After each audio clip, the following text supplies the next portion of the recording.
पूर्व जिला पंचायत अध्यक्ष हरीश ऐठानी तथा कांग्रेस जिला अध्यक्ष अर्जुन भट्ट ने आपदा प्रभावित गांव धपोला सेरा पहुंचकर प्रभावित परिवारों की व्यथा सुनी तथा उनके निदान के लिए प्रशासन से वार्ता की। यहां बता दें कि बीते दिनों आंधी तूफान में धपोला सेरा में विशालकाय पेड़ गिर जाने से शैव मंदिर का बड़ा हिस्सा क्षतिग्रस्त हो गया, साथ ही कई घरों को भी नुकसान पहुंचा है। प्रभावित परिवारों ने मुआवजे की मांग की है। इधर कांग्रेस जिला अध्यक्ष अर्जुन भट्ट, पूर्व जिला पंचायत अध्यक्ष हरीश ऐठानी सहित ग्राम प्रधान योगेश धपोला, सुंदर सिंह मेहरा आदि ने प्रशासन पर प्रभावित परिवारों की उपेक्षा करने का आरोप लगाया। उन्होंने कहा कि लोगों के मकान क्षतिग्रस्त हुए हैं, साथ ही गांव की विद्युत व्यवस्था भी प्रभावित हुई है, लेकिन प्रशासन इस समस्या की तरफ कोई ध्यान नहीं दे रहा है। बेरोजगार पड़े हैं और यहाँ कोई परसों ही हमारा 1 महीना हुआ है, ये हमारे बड़े भाई गुजर रखे हैं। उसके बाद हमारा इतना आशा हो रहा है ये, और हमारा कोई आगे को कोई कुछ करने वाला है नहीं। गरीब लोग हैं, 1 पैसे की हमारी कोई आमदनी है ही नहीं।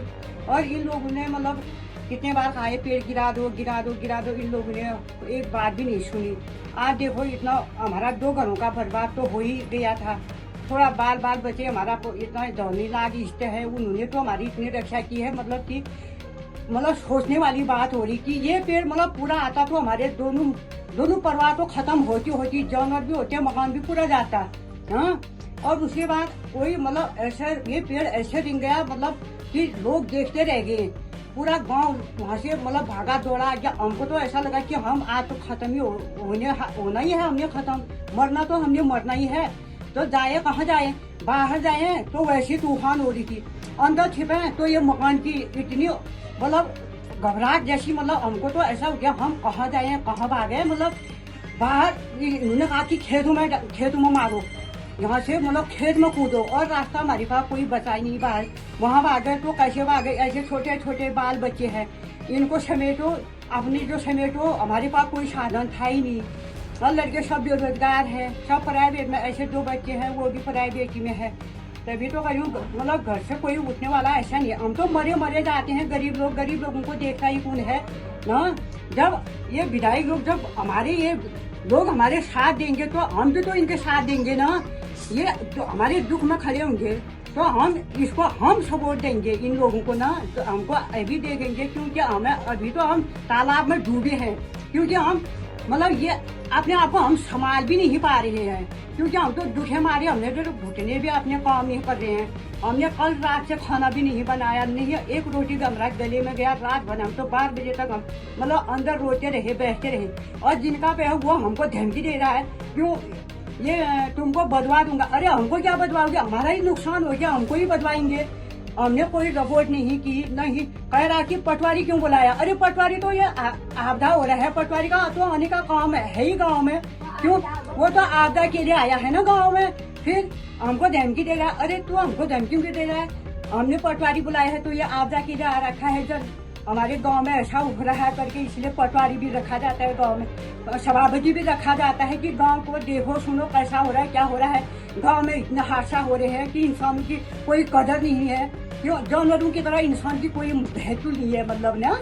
और उसके बाद कह रहा है कि तुमको मैं आगे दिखाऊंगा, जेल दिखाऊंगा। अरे हमको क्या जेल दिखा, जेल मैं दिखा सकती थी उसको, लेकिन जिस तरह से उसने हमको बात की, हमको डराया धमकाया ना, उस तरह से मैं उसको पुलिस थाने में मैं 1 अफलाक भी दिखाती तो इसकी परवाह पूरी बांट जाती। फिर भी हम तो सोचा यार हम चलो वो है पड़ोस है, हम ये पड़ोस है, हमारी बिरादरी है, हमारी परिवार है करके फिर भी मैंने इनसे बोला कि तुम अपना मुंह मतलब चुप रहो, हमको आगे बोलने की नहीं। जो करेगा हमारा आगे सभापति करेगा, जो करेगा हमारे गांव में आएंगे वो करेंगे, सरकार करेगी, इसके आगे हमारा जो भी है वो सब वो निभाएंगे, वो करेंगे, वो नहीं करेंगे तो जनता हमारे पीछे नहीं लगेगी।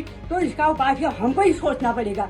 इंसान नहीं होगा तो देवता तो जरूर होगा ना, गरीब के साथ तो ईश्वर तो जरूर होगा ना, वो तो न्याय कर ही लेगा, क्यों नहीं करेगा। गरीब ये तो ऐसे डरा रहे जैसे हम गाय बछड़ी है, ऐसे इनका मतलब आगे पीछे कोई। कल शाम को धपोला जिला ग्राम सभा में 4 बजे बहुत भयंकर आंधी तूफान आई, जिसकी वजह से हमारे शैव मंदिर में बहुत ही पुराना बांस का पेड़, 150 साल पुराना बांस का पेड़, विशालकाय बांस का पेड़ ये गिर गया तूफान में, और इससे एक धर्मशाला पूरी तरह से ध्वस्त हो गया है।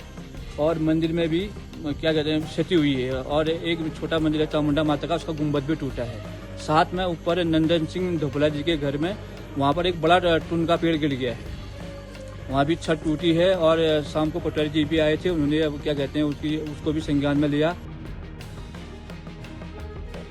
खबरों को जानने के लिए चैनल को लाइक, सब्सक्राइब और फॉलो जरूर करें।